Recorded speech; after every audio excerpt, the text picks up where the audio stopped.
Welcome to Going Down the Line. I'm Steven from Virginia, and that's Chase Gilmer, and we're ready to talk some Baylor football. Let's do it. Baylor beat Samford 42-7 on Saturday. Chase, what's your overall impressions of that game? So I'll talk about the offense in just a minute, but I do want to say um, it was really great to see the defense play the way that we expected to against an FCS opponent. Now, granted, they still have issues, especially up front. Uh, I think we can all agree those there was like that 7 minutes between the first and second quarters that just was really unacceptable, especially with how well Samford was really able to run the ball and that really weird trick play that was essentially a meatball that should have been picked but wasn't, resulted in a touchdown. But aside from that, it was great seeing the defense get back into a rhythm to where they should be under 6-year head coach Dave Aranda. It was great seeing, Caleb Burns play the way he had one interception. It was great seeing Micah Gifford play on the defense on Saturday. He had that interception, and then he had that really big tackle for loss where he just shot out of a cannon and was able to tackle the quarterback on a pretty much quarterback run. So yeah, it was really good to see the defense play the way that they did. Offense though, I what I'm willing to give a pass for because I thought it was just an off day for Sawyer Robertson. I mean the two picks um were pretty unacceptable. Um but it just wasn't really the offense day. And I feel like, scoring 42 points and still considering it off is, it's kind of like first world problems. But, for a lesser opponent, you should expect to get more than what they did. But I'm willing to give it a pass just because I think it was just an off day all around. And I think they were just looking ahead to Arizona State. I was really happy with how the defense played, like you said. Three big turnovers, including one in a clutch moment when Samford was driving, only down 14-7. I was really happy to see, well, four big turnovers, really. I don't want to shortchange them. Um, the offense, I thought at times was good, but at times they did struggle. And that's, saying something, even though we won 42-7. Um, I was happy to see the backups get in, although they didn't get in as early as maybe we had hoped. Saw, Michael Turner get some carries, Taz William get a catch or two.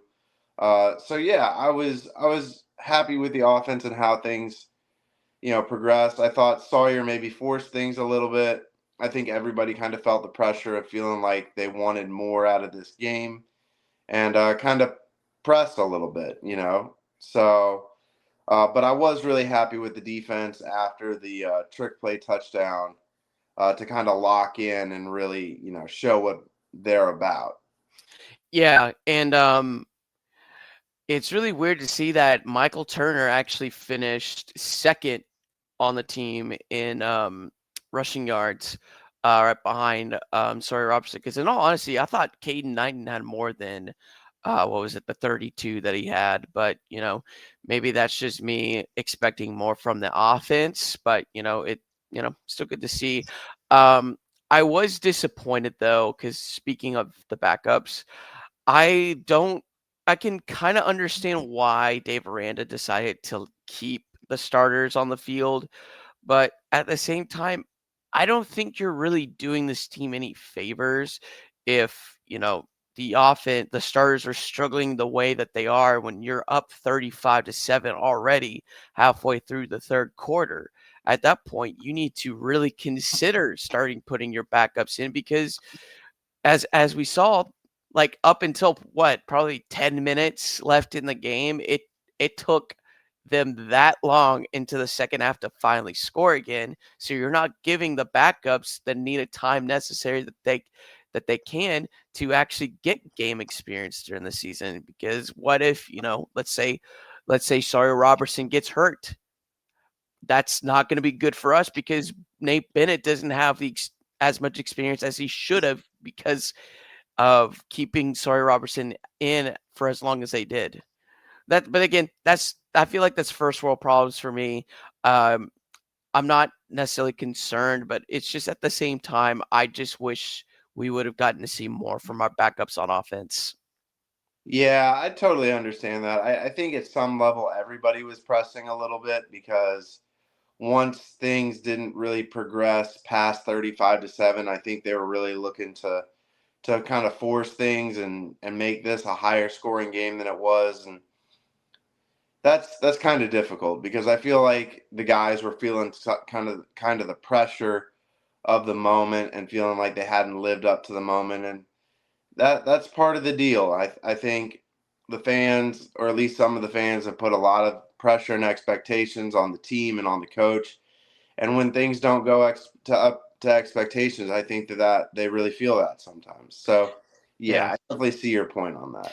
And to go back to the example I said for Sawyer Roberts injury, really, if someone would have gotten injured when you're up 35-7, that's just malpractice right there. And it's just, you're really hurting your team when you don't put in your backups uh, at the right time. Right, right. I agree. I just also feel like, the fans, if we had only won 35-7, I think the noise would have been a little bit louder about the unacceptable, nature of the game. I mean, was it Long Island that we only beat 30-7 a few years ago? Yeah, it It was wasn't it a was very Long good Island. performance. Yeah, it wasn't a very good performance by the team, and I think alarm bells sounded after that it was going to be. I mean, we had already lost to Texas State that season, but I think that performance, made the doubters and the haters a little louder, and I can definitely see why the issue would have been forced to make sure that this result wasn't similar. Yeah. And I mean, I don't want to make excuses for that game, but I mean, it was raining. We were on our third string quarterback for a little bit. I forgot what happened with Sawyer Robertson in that game, but yeah, it kind of made for a perfect storm, not just for that game, for the rest of the season. So Yeah. So I think there was definitely a bit of disappointment with some of it. Some of the game, I definitely think we wish that it would have been more like 63-7 or 70-0. But at the end of the day, we got out of there without major injuries and we got out of there with a win. So I'm feeling okay about it. And I'm feeling like, to a degree, it's good that we didn't play our best game against Samford, because that gives the boys, some motivation to get back on track this week against Arizona State. yeah, I agree. Um, yeah, I think you hit it right on the head there.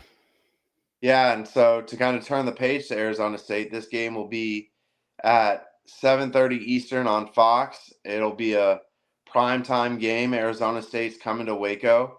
The Bears will be honoring J.J. Joe, former quarterback and radio announcer. It's going to be a big game for the Bears. So, how do you see this shaking up? What are you looking for with this Arizona State matchup? Well, first off, I'm honest. I'm very glad that they're honoring JJ Joe. He's been a very big person, not just for football, but just for Baylor in general. So, it was very tragic what happened to him, and so looking forward to his what they're gonna do for him. But anyways, to go on to what I'm looking forward to, I'm looking forward to how ours both Baylor's and Arizona State's secondary does against pretty good wide receivers because um I if I'm not mistaken, I know we're 4 games into the season, but Arizona State's defense is going to be the best we played so far. Now, I think we'll be playing better. I think, Utah's defense is probably a little bit better, if I'm not mistaken. Um, and I know there's probably a couple others I can't think of right on the top of my head, but they still sit on K Ford's rankings as the 37th best defense. So I'm looking to see how our receivers do against their secondary and how Baylor's does against, secondaries does against their receivers.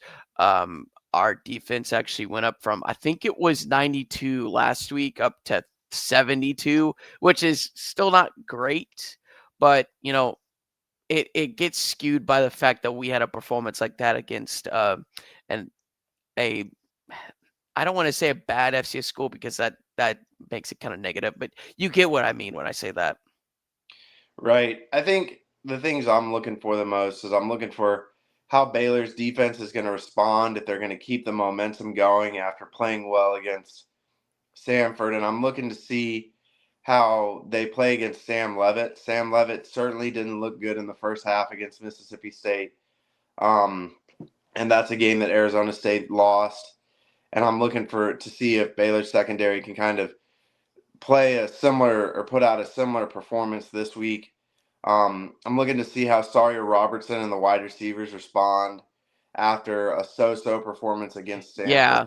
I was gonna say that when you were done, but you took the words right out of my mouth. Yeah. Yeah, it's going to be a big time game, and I really think that those big time games Sawyer brings the juice, and I'm ready to see how the guys play under the lights at McLean Stadium. Yeah, it always seems like when the lights are bright, Sawyer Robertson um, always answers the call. I mean, even though Baylor didn't win against Auburn, it wasn't because of Sawyer Robertson. He did Hmm. everything that he could. And even when, we were down by 14 points, it was Sawyer Robertson that really helped us get back into it and eventually win that game. Um, and even when we played TCU last year, I mean, and it wasn't necessarily a great passing performance by him, but his leadership and his, what he brings to this offense really helped propel us, to the amount of victories that we've had over the past almost full season now. So yeah, I do expect Sawyer Robertson to bounce back here. I'm just, wanting to see how well he does against a relatively better defense. I'm also looking to see if the run game's going to get any better. We haven't run the football well for 3 weeks now, and we're really Jake Spavital offense usually gets better as the season goes along, especially in terms of running the football. But at the same time, we have a great running back in Bryson Washington. We have some good backups in Knighton and Michael Turner. I'd really like to see the boys get some good yards and break off some explosive runs. And that all starts up on the front. The offensive line just needs to be better when it comes to creating openings for the running back to go through, because it always feels like we're going to be running up the middle almost every first down play we go to, it seems like. But that all comes from the fact that those dinky 2 or 3 yard gains are all because we're not creating the space our running backs need in order to um, get more than at least 6, 7 yards every single time. Right. And I feel like we definitely want to get some explosives against the Arizona State defense because that's going to set up our passing game. Yeah, I agree. Um, Also looking to see if the special teams continues to improve. Palmer Williams was really good on Saturday. He's a And Big 12 special teams player of the week. yeah, yeah. And he has quite a leg. I was really happy to see us block a punt against Samford. And, it really made a big difference in that game. Yeah, it did. And I remember, because speaking of Palmer Williams, at the game, he had a punt that was, if he was backed up maybe another 10 yards, it would have um, died within, like, right before the goal line. So yeah, I mean, I I do think our special teams is pretty dang good this year. I mean, obviously the first game was, I'd consider that a little bit of a blip of the radar. But I'm glad that they bounced back over the past couple of weeks. So yeah, I think they'll continue it on Well, Saturday. Coach Powledge has always been a good special teams coach.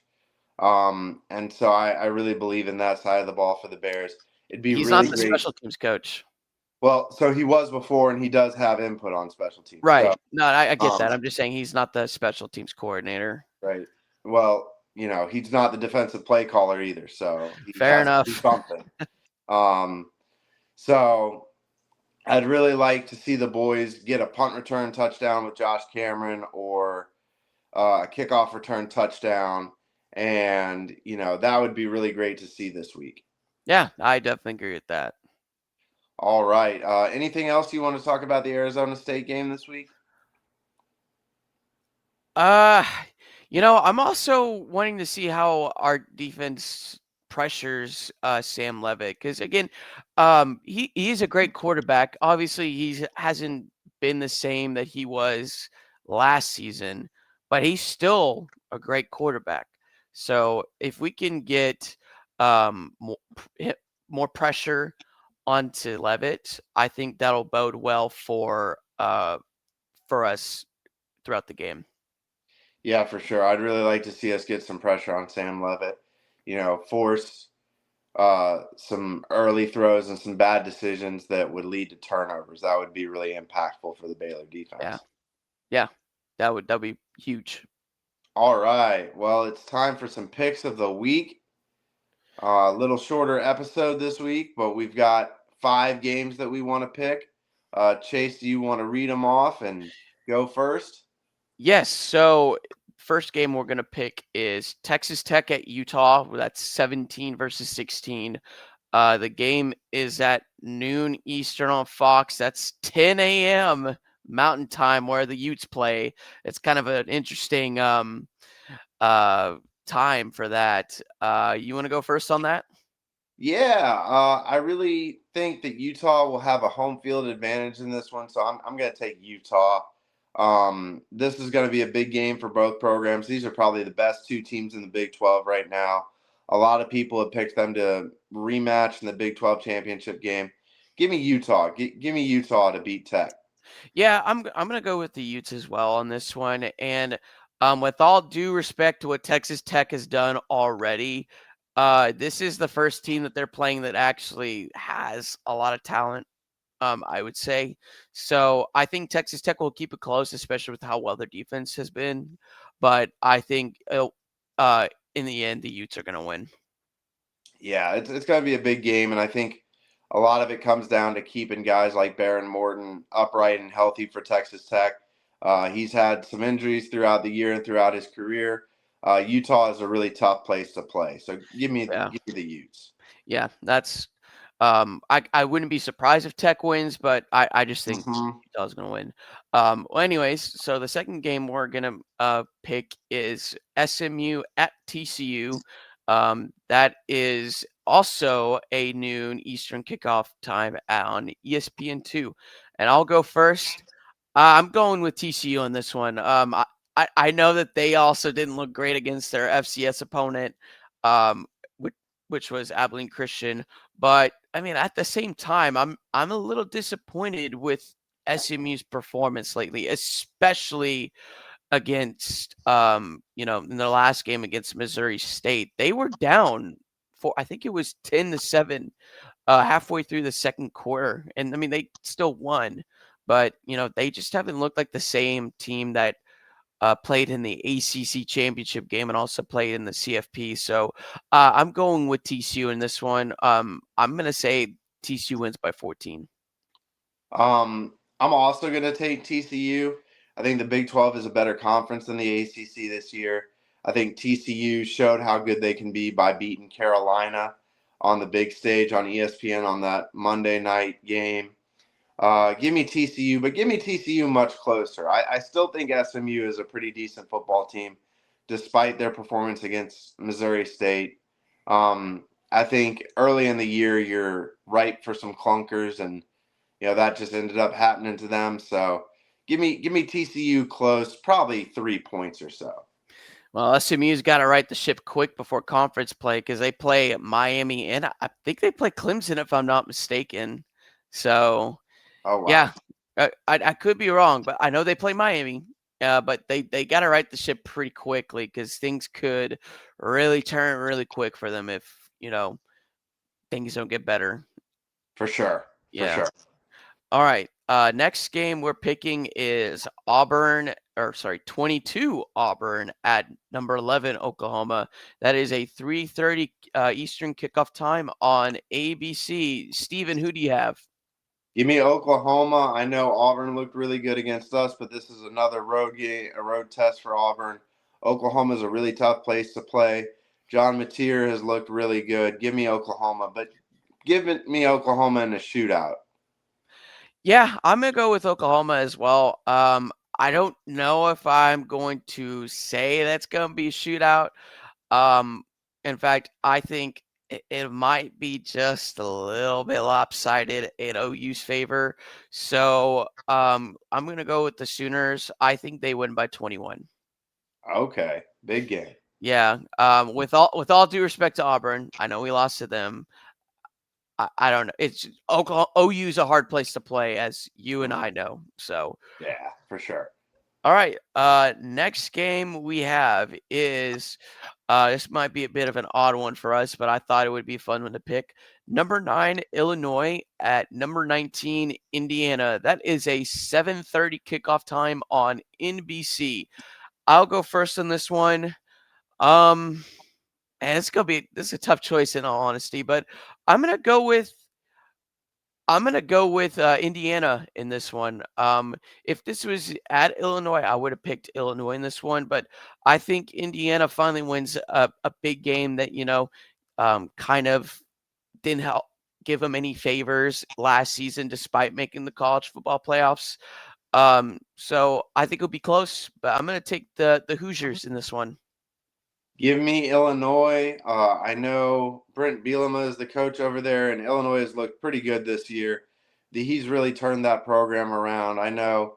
I know. I have a lot of friends who are Illini fans, and that's going to be a big game and a big test for Illinois, who could be a sleeper college football playoff contender. Also, Indiana played a really soft non-conference schedule, and I just don't think they've been tested yet. Yeah, well, I'm ready to get burned on my pick, but now that you mention it, Illinois probably is going to be taking the Indiana route, even though their schedule might be a little bit tougher than Indiana's was last year. But yeah, I don't think you can go wrong either way there. For sure. All right, so the last game we're picking is um, Arizona State facing off against your Baylor Bears. It's a 7:30 kickoff time on Fox. Baylor is favored by, well, it's now it says 1.5. It was 2.5 when it opened. Steven, do the Bears win? The Bears win. The Bears are at home. Arizona State hasn't looked very dominant or impressive throughout their season. I was really disappointed in their loss to Mississippi State. That was a really bad loss for them and for the conference. Even though our old friend Blake Shapen essentially walked it off with a late touchdown. Give me the Bears. Give me the Bears to rough up Sam Levitt a little bit. And in a big game at home, give me the Bears to secure the victory.